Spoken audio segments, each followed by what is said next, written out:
হাতীধৰা মহাবিদ্যালয় ইয়াত অসম চৰকাৰৰ আন্তঃগাঁথনি উন্নয়ন পুঁজিৰে আমি এটা প্ৰশাসনিক ভৱন নিৰ্মাণ সম্পূৰ্ণ হৈছে। আজি মই প্ৰশাসনিক ভৱনটো উদ্বোধন কৰোঁ। প্ৰাক্তন বিধায়ক অশ্বিনী ৰয় চৰকাৰ মনেন মুছাৰী তেওঁলোক মোৰ লগত উপস্থিত থাকে। মই ভাবোঁ যে এতিয়া এই ভৱনটো হোৱাৰ পাছত মহাবিদ্যালয়খনত যথেষ্ট সুবিধা হ'ব। লগতে মই এই হাতীধৰা মহাবিদ্যালয় ইয়াৰ এই অঞ্চল এটা বৃহৎ অঞ্চলত সেৱা আগবঢ়ায় মহাবিদ্যালয়খনৰ অন্যান্য সমস্যা বুলি মই আজি বুজ লওঁ। ৰাইজে ইয়াত বিজ্ঞান শাখা খোলাৰ কথা দাবী কৰিছে, নিশ্চিতভাৱে অসম চৰকাৰে বিবেচনা কৰিছে।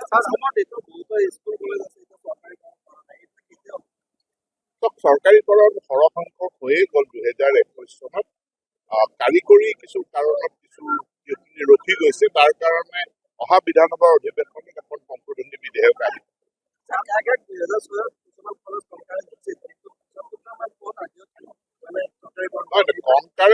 কনকাৰেন্স পোৱাৰ পাছত নোহোৱাকৈ থকা নাই। কনকাৰেন্স পোৱা নাছিলে, কিন্তু তেওঁলোকৰ যদি NOC আছিলে বা পাৰ্মিশ্যন আছিলে তেতিয়াহ'লে চৰকাৰে সেইখিনি বিবেচনা কৰিব।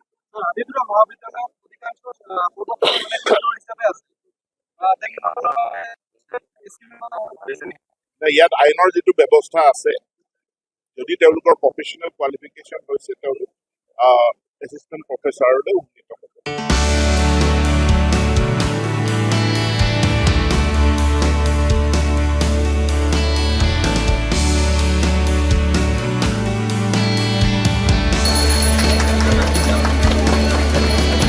হাতীধৰা মহাবিদ্যালয় ইয়াত অসম চৰকাৰৰ আন্তঃগাঁথনি উন্নয়ন পুঁজিৰে আমি এটা প্ৰশাসনিক ভৱন নিৰ্মাণ সম্পূৰ্ণ হৈছে। আজি মই প্ৰশাসনিক ভৱনটো উদ্বোধন কৰোঁ। প্ৰাক্তন বিধায়ক অশ্বিনী ৰয় চৰকাৰ মনেন মুছাৰী তেওঁলোক মোৰ লগত উপস্থিত থাকে। মই ভাবোঁ যে এতিয়া এই ভৱনটো হোৱাৰ পাছত মহাবিদ্যালয়খনত যথেষ্ট সুবিধা হ'ব।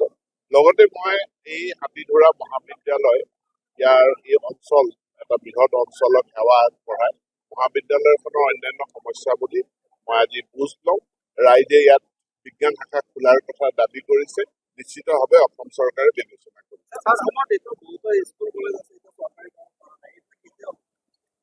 চৰকাৰীকৰণ সৰহসংখ্যক হৈয়ে গ'ল 2021 চনত।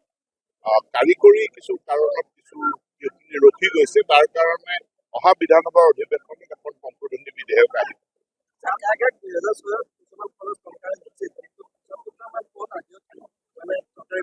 কনকাৰেন্স পোৱাৰ পাছত নোহোৱাকৈ থকা নাই। কনকাৰেন্স পোৱা নাছিলে, কিন্তু তেওঁলোকৰ যদি NOC আছিলে বা পাৰ্মিশ্যন আছিলে তেতিয়াহ'লে চৰকাৰে সেইখিনি বিবেচনা কৰিব।